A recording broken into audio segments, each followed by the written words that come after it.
Welcome Shri Sodha sir. Please join your hands to welcome him in Central Board of Irrigation.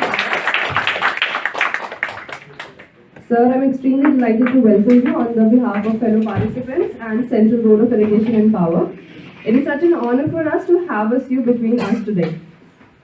Shri Sodha, born in November 1954, graduated in Electrical Engineering with honors from Marg Regional Engineering College, Jaipur in 1976. He holds a PG Business Management degree from AIMA. He was trained in senior level management programs at ASCI Hyderabad, IIM Ahmedabad, IIM Calcutta, IIM Lucknow and international management programs in UK and USA. Shri Sodha sir has rich experience of over 44 years in Indian power sector, having contributed immensely in project implementation, operation, maintenance, renovation and modernization of EHV transmission line and substation, system operations through load dispatch center and design and engineering of load dispatch and communication facilities. During his long tenure, he has worked with multinational companies, HHB Limited and PSU giants like NTPC Limited, Powergrid Corporation of India Limited, thus bringing experience of both sides in Indian power sector.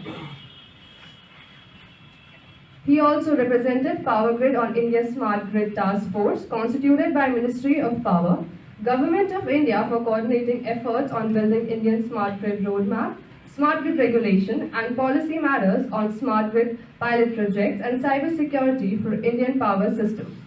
He was a former chairman, ETDC, Electro-Technical Divisions Council of BIS and currently chairman, ETD50, LVDC System and ETD10, Battery System, BIS Committee.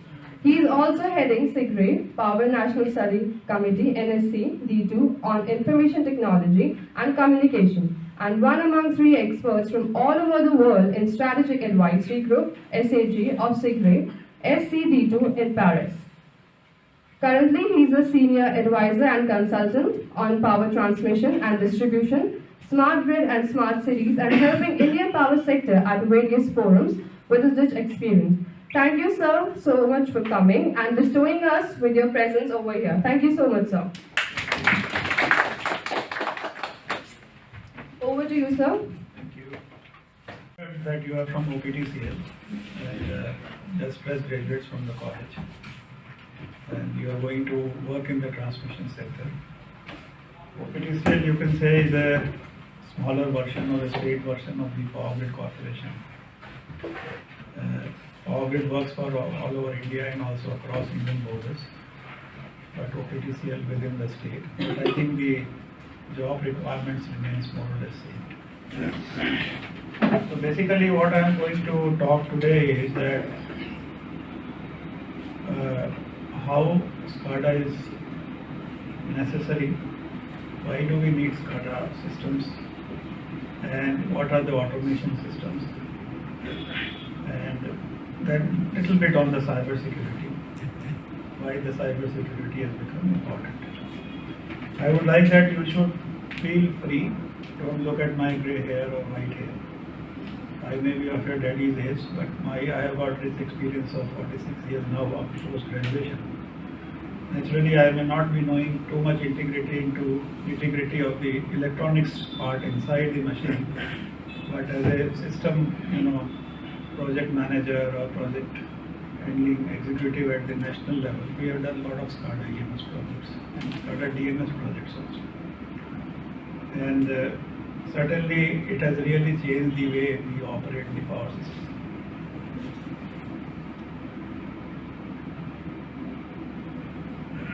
I think some of the slides may appear to be very old because now the generation capacity is close to around 410 gigawatts.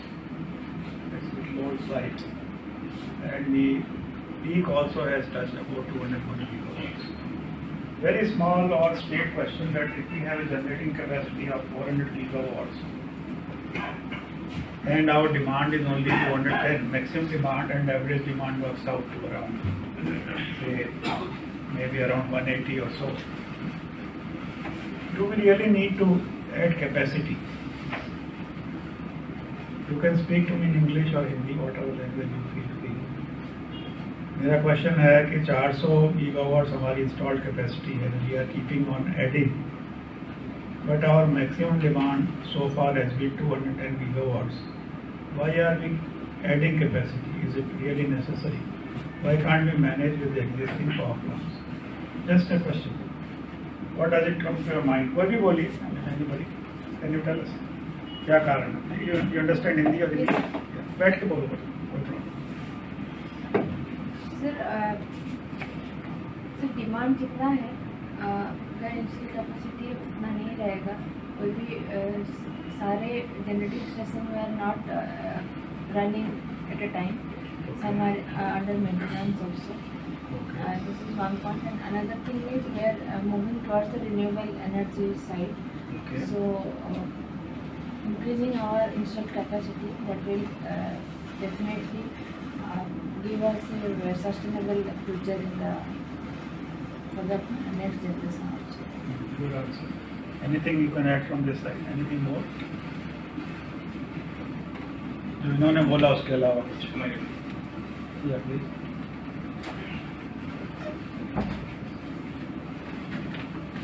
Are you part of the group or you are from CBIP? No, I am part of the Part of group. the group.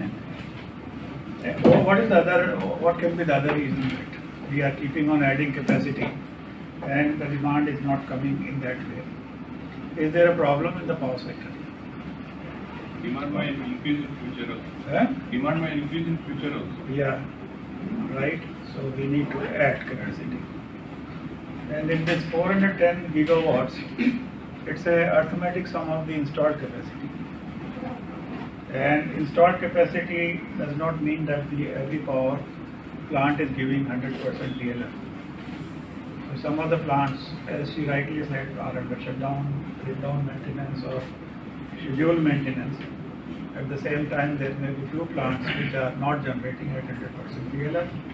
Generally, the state power plants which are older, they hardly have even 60% PLF. Some of the NTPC plants are giving 100% PLF, 95% PLF. And there are private operators who are also giving that much of capacity. Now, suppose at the national level, when so much of network is going everywhere, from crisscrossing the country. See, in Power Grid we used to say that Power Grid is one company where Power Grid lines go to such places, remote places, where even Indian Railway doesn't go. So it's a very logical, explanation that Power Grid exists anywhere in India. And similarly, the transmission lines of PGCIL exist within Odisha. Some of the power grid stations are also in Odisha. So we need to really see that they are the, like arteries carrying blood in the entire country's, business or mobility or living, the heart of the, you can say, entire machinery which is working. And electricity is like blood flowing in our transmission lines, similarly to our body. Now, the control centers, when the transmission assets are spread over large geographical area, even Odisha is a large state, and India, you can imagine, we have a footprint of around 3.2 billion square kilometers, and Odisha maybe you can say that 1 million square kilometer or something like that. Now, when you have to serve so many people across India, around 130 crores, you can imagine the type of onerous duty that you people have. First of all, of course, I must